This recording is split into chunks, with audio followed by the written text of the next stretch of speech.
Hello friends, I welcome you all to my YouTube channel is my investment. Quarter four result के बाद से ही Vodafone idea पे काफ़ी सारी ब्रोकरेजेस रिपोर्ट आई हैं और काफ़ी एक्सपर्ट्स के व्यू आए हैं। कुछ एक्सपर्ट्स और ब्रोकरेजेस ने काफ़ी ऊपर के टारगेट दिए हैं और कुछ एक ब्रोकरेजेस ने स्टॉक पर अंडर परफॉर्म की रेटिंग दी है और टारगेट को घटाया है। आज की इस वीडियो में हम ब्रोकरेजेस रिपोर्ट को और एक्सपर्ट के व्यू को डिटेल में डिस्कस करेंगे। वोडाफोन आइडिया पर वो क्या चौंकाने वाले आंकड़े हैं जिसको लेकर बताया जा रहा है कि स्टॉक आने वाले टाइम में बड़ा मल्टी बैगर हो सकता है, उस बारे में भी हम बात करेंगे।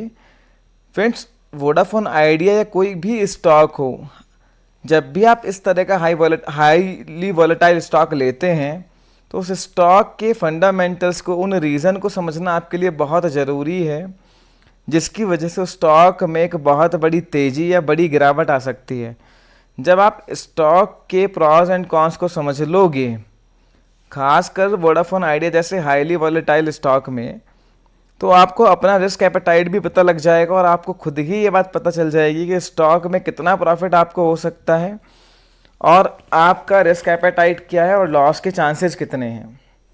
सबसे पहले हम आज बात करते हैं ICICI सिक्योरिटीज़ की रिपोर्ट की, जहाँ पर उन्होंने सेल की रेटिंग दी है और टारगेट 8 रुपये का दिया है। ICICI सिक्योरिटीज़ ने अपनी रिपोर्ट्स में बोला है कि ARPU सिग्निफिकेंटली बढ़ा है 121 रुपये, बट भारती एयरटेल और जियो के कंपैरिजन में अभी भी वो बहुत कम है। मेन जो कंसर्न ICICI सिक्योरिटीज़ ने यहाँ रेज़ किया है वो है कस्टम सब्सक्राइबर बेस के लॉस होने का। ICICI सिक्योरिटीज़ ने बोला है कि जो कस्टमर 3G से 4G में कन्वर्ट हो रहे हैं उसको भी वोडाफोन आइडिया रिटेन नहीं कर पा रही है।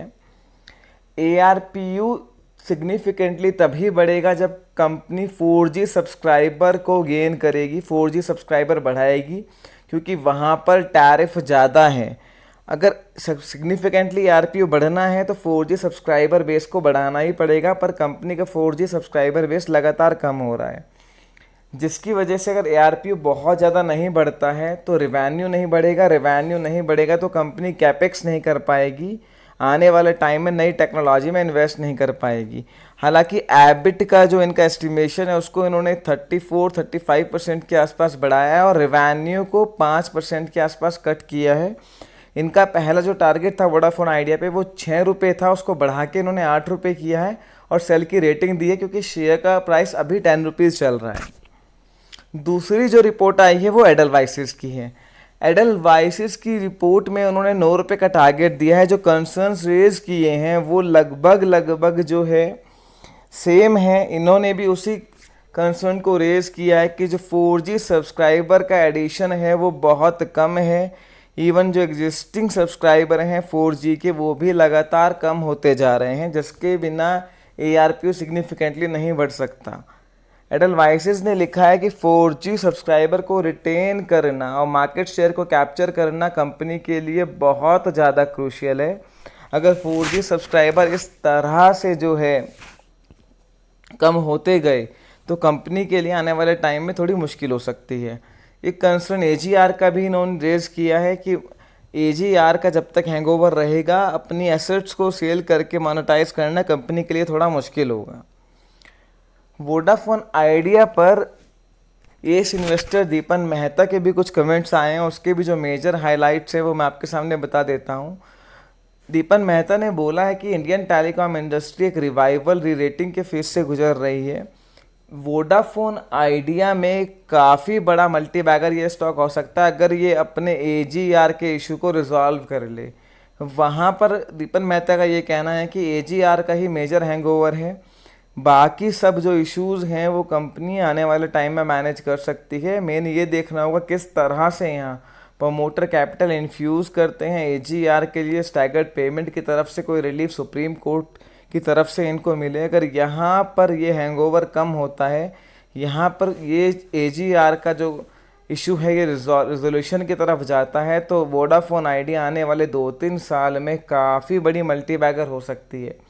CLSA ने भी एक रिपोर्ट दी थी रिजल्ट के बाद में, जहां पे उन्होंने अपना टारगेट 12 रुपये से बढ़ा के 14 रुपये किया था। CLSA ने जो पॉइंट्स हाईलाइट किए थे रेवेन्यू में और ARPU में जो ग्रोथ है वो उन्हें काफ़ी पसंद आ रही है। CLSC ने ये भी अपनी रिपोर्ट में लिखा था कि आने वाले टाइम में जो एवरेज वैल्यू पर यूजर है वो और बढ़ सकता है, उसमें अभी काफ़ी अपसाइड की गुंजाइश है। हालांकि जो AGR का कंसर्न है उसको CLSC ने भी बोला है कि वहाँ पर एक हैंगओवर बना हुआ है और देखना होगा कि किस तरह से कंपनी उसको रिजॉल्व करती है, और उन्होंने अपना टारगेट 12 रुपये से बढ़ा के 14 रुपये किया है।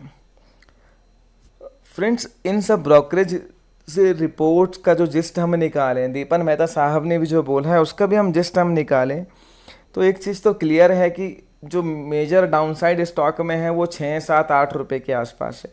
अपसाइड के लिए सारा जो है ऊपर के लेवल्स खुले हुए हैं। कुछ रिसर्च ईज माई इन्वेस्टमेंट पे हमने भी अपने एंड पर करी है, वो भी हम आपके लिए शेयर कर रहे हैं। फ्रेंड्स, रिलायंस जियो और भारती एयरटेल जो दो राइवल हैं टेलीकॉम के, यहाँ पर इन कंपनी के पास भी काफ़ी भारी भरकम डेट थी। आने वाले टाइम में भारती एयरटेल की बैलेंस शीट पे तो अभी भी सिग्निफिकेंट डेट है। इन कंपनीज ने भी काफ़ी कैपेक्स किया है। आप इस चीज़ को देखिए कि इन्होंने भारी भरकम फंड रेजिंग करी है पिछले 3 महीने में, भारती एयरटेल ने भी और जियो ने भी, और फंड रेजिंग करी है स्टेक सेल करके। काफ़ी बड़े इन्वेस्टर्स ने इनके बिजनेस में पैसा लगाया है, स्टेक खरीदी है। तो ये चीज़ क्लियर है कि ग्लोबली बड़े बड़े इन्वेस्टर्स का इंटरेस्ट इस टाइम इंडियन टेलीकॉम बिजनेस में है, ग्रोथ के प्रोस्पेक्ट्स को देखते हुए, क्योंकि अनलिमिटेड ग्रोथ एक सेक्टर में बन रही है और कोई बहुत ज़्यादा प्लेयर्स यहाँ पे हैं नहीं, और लगभग एंट्री बैरियर भी है। वोडाफोन आइडिया का शेयर होल्डिंग पैटर्न आपके सामने है। प्रमोटर के पास 72% की शेयर होल्डिंग है, और जिसमें से कोई भी शेयर प्लेज नहीं है।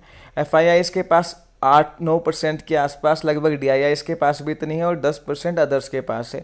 पिछले कुछ क्वार्टर्स में बोथ FIIs और DIIs की जो स्टेक है वो घटी है, और अदर्स पब्लिक की स्टेक बढ़ी है। 10 रुपये का इसका CMP है, यहाँ पर 29,000 करोड़ की इसकी मार्केट कैपिटल बैठती है। जो यहाँ पर अगर फ्रेंड्स कुछ भी AGR के फ्रंट पे कुछ रेजोल्यूशन आता है, इवन ये मान के चलिए कि प्रमोटर यहाँ थोड़ा बहुत अच्छा कैपिटल इन्फ्यूज़ करके AGR के लिए फ्रंट पेमेंट कर देता है, और स्टैगर्ड वे में इनको पेमेंट करने की परमिशन मिल जाती है, AGR का हैंगओवर ख़त्म हो जाता है। अगर ये स्टॉक यहाँ से अभी 12 रुपये का, इसने रिसेंट हाई भी बनाया था 12, साढ़े 12 रुपये का, स्टॉक 15, 16, 17 रुपये जाता है AGR के न्यूज़ पे कुछ पॉजिटिव डेवलपमेंट्स पे, तो वहाँ इसकी मार्केट कैपिटल 50, 55, 60 हज़ार करोड़ रुपये होगी। अब वहाँ पर जब AGR का जो इशू है वो रिजॉल्व होगा, तो सर्वाइवल इशू ऑलमोस्ट नील हो जाएगा कि हाँ अब कंपनी सर्वाइव करेगी। अब बात होगी कैपेक्स की, मार्केट शेयर गेन करने की, नई टेक्नोलॉजी इंप्लीमेंट करने की। तो वहाँ पर इनके लिए स्टेक सेल करके कैपिटल जुटाना बहुत आसान होगा।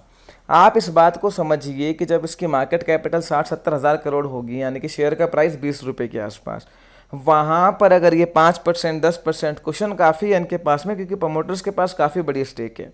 20% जो है स्टेक ऑफलोड करते हैं तो काफ़ी बड़ी रकम 15,000, 20,000 करोड़ रुपए ये वहाँ पर जुटा सकते हैं, जो उस कंपनी की बैलेंस शीट की सूरत ही बदल के रख देगी। कंपनी का कैश फ्लो भी पॉजिटिव हो जाएगा, और काफ़ी अच्छा कैपेक्स आने वाले टाइम में कर सकते हैं। फिर वहाँ पर मार्केट शेयर कैप्चर करना, नई टेक्नोलॉजी में इन्वेस्ट करना इनके लिए काफ़ी ईजी हो जाएगा। फ्रेंड्स, ये सब एक एस्टिमेट्स हैं। इन सब रिसर्च के थ्रू मैं आपको ये बताना चाह रहा हूँ कि जो ICICI सिक्योरिटीज़ और एडलवाइसेस की रिपोर्ट में जो कंसर्न है वो है तो सही, पर मेजर कंसर्न AGR का ही है। अगर AGR का इशू रिजॉल्व हो जाता है तो कंपनी के लिए एसेट्स को मोनेटाइज करना, स्टेक को सेल करके काफ़ी बड़ी रकम ये जुटा सकते हैं, जिससे कैपेक्स करने में भी, आगे टेक्नोलॉजी में इन्वेस्ट करने को लेके भी, और बाकी स्टैट्यूटरी ड्यूज जो कंपनी के हैं उसको लेके भी काफ़ी हद तक हेल्प मिलेगी। और आने वाले टाइम में बहुत रेवेन्यू मार्जिन के फ्रंट पे कंपनी काफ़ी अच्छा परफॉर्म कर सकती है। यहाँ पे फ्रेंड्स आप इनका भी जस्ट निकाल लीजिए ब्रोकरेजेस का, तो डाउन साइड 6 रुपये, 7 रुपये, 5 रुपये के आसपास बैठती है, और अपसाइड लेवल काफ़ी ऊपर का है, 20 रुपये, 25 रुपये, 30 रुपये, बेस्ड ऑन कैसे डेवलपमेंट्स आने वाले टाइम में आते हैं।